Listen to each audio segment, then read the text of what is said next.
Pemirsa, terima kasih Anda masih menyaksikan Ayo Hidup Sehat. Pemirsa, apakah Anda rutin melakukan pemeriksaan kesehatan seperti tensi misalnya? Hati-hati loh, apalagi bila Anda seorang yang memiliki riwayat keluarga dengan tekanan darah tinggi. Sebaiknya Anda rutin melakukan pengecekan. Kini darah tinggi tak hanya dialami oleh seseorang lanjut usia saja. Tak sedikit yang terkena darah tinggi pada usia muda. Waktu tahu darah tinggi ya agak khawatir juga sih. Kalau buat riwayat sendiri itu mama saya ya, itu sering keluhan darah tinggi juga sih sebenarnya. Cuman saya sendiri belum pernah periksain langsung ke dokter darah tinggi saya itu seperti apa, karena gejalanya masih ya yang kayak biasa sih gitu. Jadi setelah saya tahu saya itu darah tinggi, sekarang saya udah jaga pola hidup ya.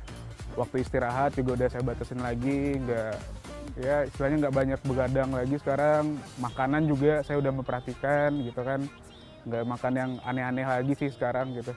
Intinya sih istirahat saya sih yang paling saya pentingin sekarang gitu. Pemirsa, berdasarkan penelitian Badan Kesehatan Dunia atau WHO, angka penderita hipertensi di seluruh dunia terus meningkat hingga 29% pada tahun 2025. Sedang di Indonesia sendiri, menurut data riset kesehatan dasar milik Kementerian Kesehatan Republik Indonesia pada tahun 2013, sebanyak 25,8% penduduk Indonesia mengalami hipertensi atau darah tinggi. Ya, darah tinggi itu sebenarnya bahasa kita adalah hipertensi. Jadi itu dua istilah yang sama artinya. Nah, yang disebut sebagai darah tinggi atau hipertensi itu adalah kalau tekanan darah kita lebih dari atau sama dengan 140/90. Gejala ini agak susah ya, karena seringnya malah tidak ada gejala sama sekali. Tapi kalaupun ada gejala, kadang-kadang kalau orangnya biasa tensinya rendah tiba-tiba naik, yang selalu dirasakan oleh pasien adalah sakit kepala atau pusing. Atau yang tadi Chef Muto ya, ngerasa agak pegel di sini, walaupun itu sebenarnya tidak selalu. Yang sering adalah tidak ada gejala apa-apa.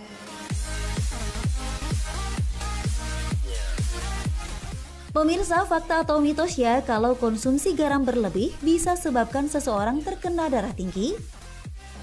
Fakta. Jadi salah satu faktor risiko untuk terjadinya seseorang mendapatkan darah tinggi itu adalah dengan mengkonsumsi garam yang berlebihan.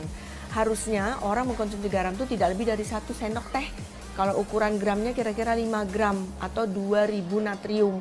Tapi orang-orang suka mengkonsumsi lebih dari itu karena kadangnya nggak ngerasa apa-apa. Belum lagi kalau ditambah MSG dan lain-lain. Itu kadarnya biasanya akhirnya jatuhnya lebih dari 1 sendok teh. Kopi dipercaya masyarakat bisa meredakan rasa kantuk. Kopi bahkan sudah menjadi bagian dari gaya hidup masyarakat di perkotaan. Namun budaya konsumsi kopi sehari-hari disebut-sebut bisa menyebabkan darah tinggi. Nah pemirsa, itu fakta atau mitos ya? Fakta. Jadi orang yang sering mengkonsumsi kopi, di mana kopi itu mengandung kafein. Kafein itu akan mempersempit lumen dari pembuluh darah. Dan itu menyebabkan orang menjadi tekanan darahnya cenderung meningkat. Makin sering orang tersebut mengkonsumsi kopi, makin banyak konsumsi kafein dari yang dia minum.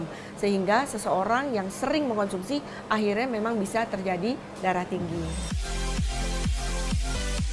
Pemirsa, fakta dan mitos seputar darah tinggi ternyata tak hanya soal kopi dan garam saja. Masyarakat sering mengaitkan orang yang sering marah-marah adalah orang yang punya darah tinggi. Nah, itu fakta atau mitos? Mitos. Jadi orang yang darah tinggi belum tentu sering marah-marah.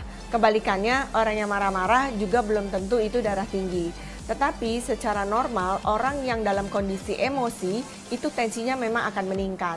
Tapi kalau nanti dia habis marah-marah turun lagi, ya berarti itu bukan darah tinggi gitu. Jadi mesti dibedakan ya, dia memang marah-marah kemudian tensinya naik, atau orang yang darah tinggi itu jadi sering marah-marah. Nah kalau yang itu mitos. Darah tinggi adalah suatu penyakit yang tidak bisa disembuhkan. Namun saat Anda terdiagnosa dengan darah tinggi, biasanya akan diberikan obat dan disarankan untuk menjalankan pola hidup sehat agar tekanan darah Anda tetap terkontrol. Ya, kita tahu ada beberapa faktor risiko orang yang menjadi darah tinggi. Salah satunya orangnya gemuk, kemudian kadar kolesterolnya tinggi, jarang berolahraga, makanannya konsumsinya banyak yang asin-asin. Nah, kalau kita nggak mau kena darah tinggi, sebaiknya kita hindari kondisi-kondisi tersebut. Jadi olahragalah yang banyak, makannya jangan selalu sering yang asin-asin, kemudian jangan sampai gemuk, hal-hal seperti itu.